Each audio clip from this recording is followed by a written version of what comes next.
తెలంగాణ రాష్ట్ర గవర్నర్ గారిని ఈరోజు కలిసి ఈ రాష్ట్రాన్ని ఈరోజు మొత్తం కుదిపివేస్తున్న సింగరేణి బొగ్గు గనుల కుంభకోణం విషయంలో సవివరమైన నివేదిక, సవివరమైన విజ్ఞాపన పత్రం మా పార్టీ తరపున గౌరవ శాసన మండలి సభ్యులు, పార్లమెంట్ సభ్యులు, శాసనసభ్యుల బృందం, మా సీనియర్ నాయకుల బృందం అందరం కూడా కలిసి వారికి ఒక వివరమైన విజ్ఞాపన పత్రాన్ని రాష్ట్రంలో జరుగుతున్న అవినీతి, ముఖ్యంగా సింగరేణిలో జరుగుతున్న దోపిడీ విషయంలో వారికి అందజేయడం జరిగింది.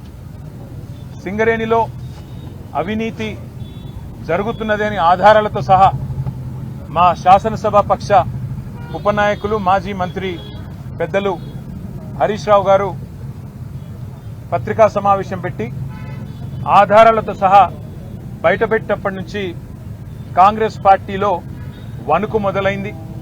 మీడియా కూడా మాకు సహకరించి ఈ కుంభకోణాన్ని పూర్తి స్థాయిలో బట్టబయలు చేసేసరికి పాలకుల గుండెల్లో రైళ్లు పరిగెడతా ఉన్నాయి. కేవలం మాట్లాడడమే కాదు, ఆధారాలతో సహా మరి ఈరోజు పూర్తి స్థాయిలో ఈ కుంభకోణాన్ని బట్టబయలు చేసినాం. సరిగా దాన్ని డైవర్ట్ చేయడానికి, ప్రజల అటెన్షన్ని దృష్టి మళ్లించడానికి విచారణ పేరిట ఇవాళ ఒకరి తర్వాత ఒకరిని పిలుస్తున్న విషయం కూడా మీకు తెలుసు. ఇవాళ సీఎం అంటే తెలంగాణలో చీఫ్ మినిస్టర్ కాదు, సీఎం అంటే కోల్ మాఫియాకి నాయకుడిగా ఇవాళ రాష్ట్ర ప్రజలు, ముఖ్యంగా సింగరేణి కార్మికులు భావించే పరిస్థితి వచ్చింది.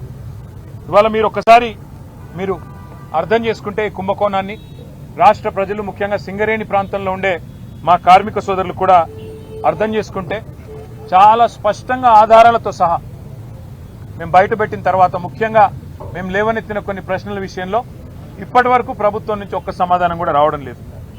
ఇక ఇట్లాంటి ముఖ్యమైన గంభీరమైన సమస్య విషయంలో స్పందించాల్సిన ముఖ్యమంత్రి గారేమో అప్పుడప్పుడు ఫుట్బాల్ ఆడుతున్నాడు సింగరేణితో, లేదా ఇవాళ విదేశాల్లో తిరుగుతూ ఏదో పాఠాలు నేర్చుకుంటున్నా అంటూ పోజులు కొడతా ఉన్నాడు. కానీ నేను వారికి గుర్తు చేస్తా ఉన్నా, ఏ వయసులో ముచ్చట ఆ వయసులో జరగాలి. చదువుకోవాల్సిన టైంలో చదువుకోక ఇప్పుడు చదువుకుంటానంటే ఏం వస్తుందో ఒకసారి వారు కూడా ఆలోచించుకోవాలి.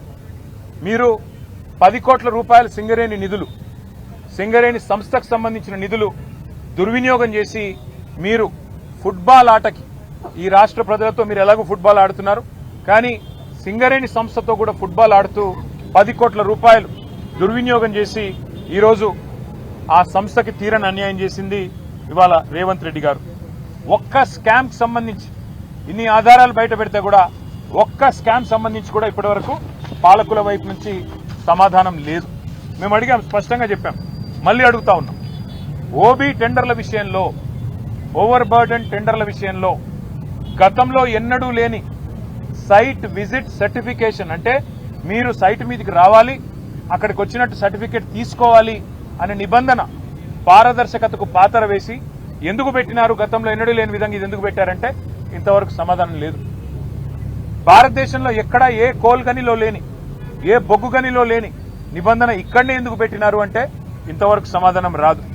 అట్లాగే నిజంగానే 2018 నుంచి 2024 వరకు ఈ నిబంధన గనక కేంద్ర ప్రభుత్వం ఒకవేళ సిఫారసు చేసి ఉంటే ఆ రోజున్న బీఆర్ఎస్ ప్రభుత్వం అమలు చేయలేదు. అన్ని టెండర్లను కూడా ట్రాన్స్పరెంట్ గా అన్నాడు, మేము పిలిచినాం. అందుకే ఆ రోజు అన్ని మైనస్ టెండర్లు వచ్చినాయి.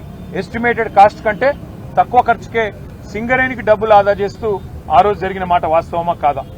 మరి ఆ రోజు ఆ టెండర్లలో లేని షరతు మీ ప్రభుత్వం వచ్చిన తర్వాత ఈ సైట్ విజిట్ సర్టిఫికేషన్ అనే విధానం ఎందుకు పెట్టారు, ఎవరికి లాభం చేయడానికి పెట్టారు అంటే ఇంతవరకు ప్రభుత్వంలోని బాధ్యులు ఏ ఒక్కరు కూడా సమాధానం చెప్పట్లేదు. 2025-26లో నిజానికి జనవరిలో ఒక టెండర్ చేశారు ఈ నిబంధన లేకుండా. జనవరిలో టెండర్ చేస్తారు, మళ్ళీ ఆ టెండర్ వెంటనే రద్దు చేశారు. టెండర్లో ఈ నిబంధన లేకుండా ఆ రోజు మీరు టెండర్ పిలిస్తే -7%, అంటే ఎస్టిమేట్ చేసిన దానికంటే 100 రూపాయలకు ఎస్టిమేట్ చేస్తే 93 రూపాయలకే పనిచేస్తామని కాంట్రాక్ట్ సంస్థలు ముందుకొచ్చినాయి. కానీ దాన్ని మీరు రద్దు చేశారు, ఈ నిబంధన పెట్టారు.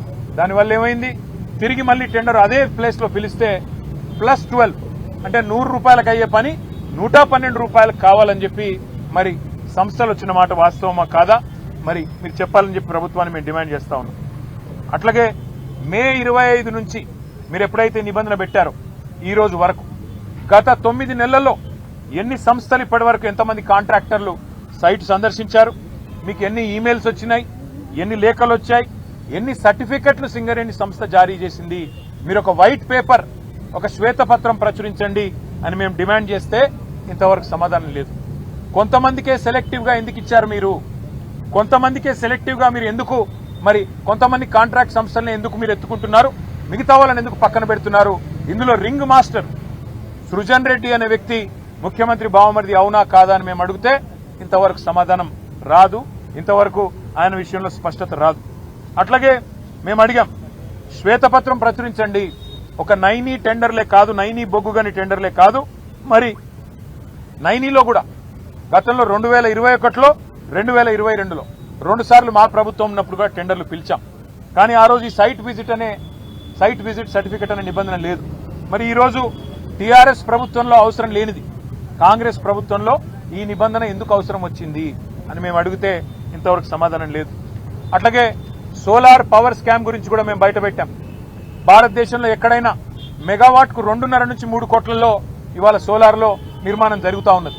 కానీ తెలంగాణలో మాత్రం సింగరేణి పిలిచిన సోలార్ టెండర్లలో మాత్రం 7 కోట్లట. 2.5-3 కోట్లలో అయ్యో పని దేశంలో మొత్తంలో ఒక్క తెలంగాణలో మాత్రమే 7 కోట్లు ఎందుకు అవుతున్నది, ఇది స్కామ్ కాదా సోలార్ పవర్లో అని మేము నిలదీస్తే ఇంతవరకు సమాధానం లేదు. అట్లాగే ఎక్స్ప్లోజివ్స్ ఏవైతే గనుల్లో వాడతారో జిలెటిన్ స్టిక్స్ 30% అదనంగా రేటు పెంచారు, ఎందుకు పెంచారు అని మేము అడిగితే సమాధానం లేదు. చివరికి సింగరేణిలో ఒక director G V Reddy, director V K Srinivas ఈ ఇద్దరు కూడా ఇది 30% అదనం ఎందుకు పెడుతున్నారు, ఖర్చు ఇంత పెట్టాల్సిన అవసరం లేదు, జిలెటిన్ స్టిక్స్ మీద ఎక్స్ప్లోజివ్స్ మీద 30% ఎందుకు పెంచారు రేటు అని చెప్పి వాళ్ళు డైరెక్టర్లు నిలదీస్తే బోర్డులో వాళ్ళ మీద యాక్షన్ తీసుకున్నారు తప్ప కాంట్రాక్టర్లకు లాభం చేసే పనిలో మాత్రం కాంగ్రెస్ పార్టీ వెనుకకు తగ్గలేదు. ఇది వాస్తవమా కాదా అని మేము నిలదీస్తే ఆన్సర్ లేదు. అన్ని విషయాలు ఇవాళ గవర్నర్ గారి దృష్టికి సవివరంగా మరి పెద్ద ఎత్తున మేము తెచ్చాము. బెదిరించి రింగు చేసి కాంట్రాక్టర్లను ఒక రింగు చేసి ఇవాళ ప్రజాధనాన్ని, ఇది ప్రజాధనం ఎందుకు అంటే సింగరేణి కాలరీస్ అనే సంస్థ 51% ఓనర్షిప్ తెలంగాణ ప్రభుత్వానిది, 49% ఓనర్షిప్ కేంద్ర ప్రభుత్వానిది. మరి ప్రభుత్వాలదన్నప్పుడు ప్రజలదే ఈ సొమ్ము మొత్తం, సింగరేణి కార్మికులదే ఈ సొమ్ము మొత్తం. అందుకే సింగరేణి కోల్ బెల్ట్ లో ఉండే మా కార్మిక సోదరులు ఆలోచన చేయాలి. వేల కోట్ల రూపాయలు ఏ రకంగా ఇవాళ ఈ ప్రభుత్వం కొల్లగొడుతున్నదో దీని మీద మరి మేము ఎన్నిసార్లు అడిగినా ఇప్పటికీ కూడా సమాధానం రావడం లేదు. వాస్తవం ఏంటి అంటే అన్నదమ్ములు దోచుకునే సరిపోవట్లేదంట రేవంత్ రెడ్డి గారికి. హిల్ట్ కుంభకోణం పేరు మీద హైదరాబాద్లోని పారిశ్రామిక వాడల్లో భూములను కొల్లగొట్టడానికి 5 లక్షల కోట్ల విలువ చేసే 9,200 కోట్లు, 9,200 ఎకరాల భూమిని కొల్లగొట్టేదానికి ప్రయత్నం చేస్తే మా పార్టీ బయటికి తీసుకొచ్చింది. అన్నదమ్ముల దోపిడిని అడ్డుకున్నది. కానీ రేవంత్ రెడ్డి గారు అన్నదమ్ముల దోపిడి సరిపోవట్లేదంట. ఇప్పుడు బావమరిది గారి కళ్ళల్లో ఆనందం కోసం సింగరేణిని ఆయనకు గుత్తకు రాసిచ్చిండు. తెలంగాణ కొంగు బంగారంగా భావించే సింగరేణిని కాంగ్రెస్ ముఖ్యమంత్రి రేవంత్ రెడ్డి పట్టపగలే కబిలిస్తా ఉన్నాడు. అందుకే మేము అడిగినాం ఇవాళ గౌరవ గవర్నర్ గారిని, సార్ మీరైనా ఇన్వాల్వ్ కండి, మీరు కిషన్ రెడ్డి గారికి ఆదేశం ఇవ్వండి, సిబిఐకి ఇస్తారా, సిట్టింగ్ జడ్జికి ఇస్తారా, మీ ఇష్టం, ఎవరికి ఇస్తారో ఇవ్వండి, కానీ ప్రజాధనాన్ని కొల్లగొట్టే ఈ దుర్మార్గపు వ్యవస్థని, ఇటు సోలార్ పవర్ లో కుంభకోణం, అటు సింగరేణి ఓబీ గనుల్లో కుంభకోణం, దీన్ని అడ్డుకోండి, దీన్ని వెంటనే నివారించండి, ప్రజా సొమ్మును కాపాడండి అని చెప్పి కార్మిక లోకం తరపున, సింగరేణి కార్మిక సోదరుల తరపున వారికి విజ్ఞప్తి చేశాం. అన్నిటికీ మించి మీరు ఒకటి గమనిస్తే ఇవాళ ఒకరిద్దరు కాదు, మొత్తం క్యాబినెటే వాటాలు పంచుకునే క్రమంలో ఒకరితో పోటీ పడుతూ ఒకరు స్కాములు చేస్తున్నట్టుగా కనబడుతున్న విషయాన్ని కూడా గవర్నర్ గారికి వివరంగా చెప్పాం. కొత్తగా తెచ్చిన కండిషన్లు, ఈ కండిషన్లు తమ అస్మదీయుల కోసం, తమకు కావలసిన వాళ్ల కోసం ఏ రకంగా పెట్టడం వల్ల ప్రజాధనం దుర్వినియోగమవుతున్నది, సింగరేణి పొట్ట కొడుతున్నది ఈ ప్రభుత్వం, ఇవన్నీ వివరంగా ఆధారాలతో సహా మేము ఇవ్వడానికి సిద్ధంగా ఉన్నాం. మీరు దయచేసి సిబిఐ ఎంక్వైరీ చేయిస్తారా, సిట్టింగ్ జడ్జి ఎంక్వైరీ చేయిస్తారా, కేంద్ర ప్రభుత్వానికి మీరు వెంటనే నివేదిస్తారా, లేదా రాష్ట్ర ప్రభుత్వాన్ని మందలిస్తారా, మీ నిర్ణయం సార్. కానీ తప్పకుండా మీరు ఈ విషయంలో జోక్యం చేసుకోండి. తప్పకుండా రాష్ట్ర ప్రజల సంపద అయిన సింగరేణిని కాంగ్రెస్ కొల్లగొట్టకుండా కాపాడండి అని చెప్పి చాలా వివరంగా అన్ని స్కామ్ల విషయంలో గవర్నర్ గారికి రిప్రజెంటేషన్ ఇచ్చాము. నేను పూర్తిగా అధ్యయనం చేస్తాను, తప్పకుండా న్యాయం చేసే ప్రయత్నం చేస్తాను అని గవర్నర్ గారు మాకు హామీ ఇచ్చారు. వారి మీద విశ్వాసంతో మేము ముందుకు పోతున్నాం. ఒకవేళ న్యాయం జరగకపోతే తప్పకుండా కార్మిక లోకం మొత్తాన్ని కదిలించి సింగరేణి కోల్ బెల్ట్ లో మా టీబీజీకేఎస్ ఆధ్వర్యంలో మా గౌరవ అధ్యక్షులు మా కొప్పుల ఈశ్వర్ మాజీ మంత్రి గారి ఆధ్వర్యంలో సింగరేణి ప్రాంతంలో జరుగుతున్న ప్రతి కుంభకోణం విషయంలో కార్మిక లోకం మొత్తాన్ని కూడా చైతన్యపరుస్తాం. తప్పకుండా ఈ అంశాన్ని వదిలిపెట్టమని చెప్పి మీ అందరికీ కూడా తెలియజేస్తూ పత్రికా మిత్రులు కూడా సహకరిస్తున్నందుకు, ఈ కుంభకోణాలను బయటికి తీసుకొస్తున్నందుకు పత్రికలకు కూడా టీవీలకు కూడా ధన్యవాదాలు తెలియజేస్తా ఉన్నాం. జై హింద్. థాంక్యూ.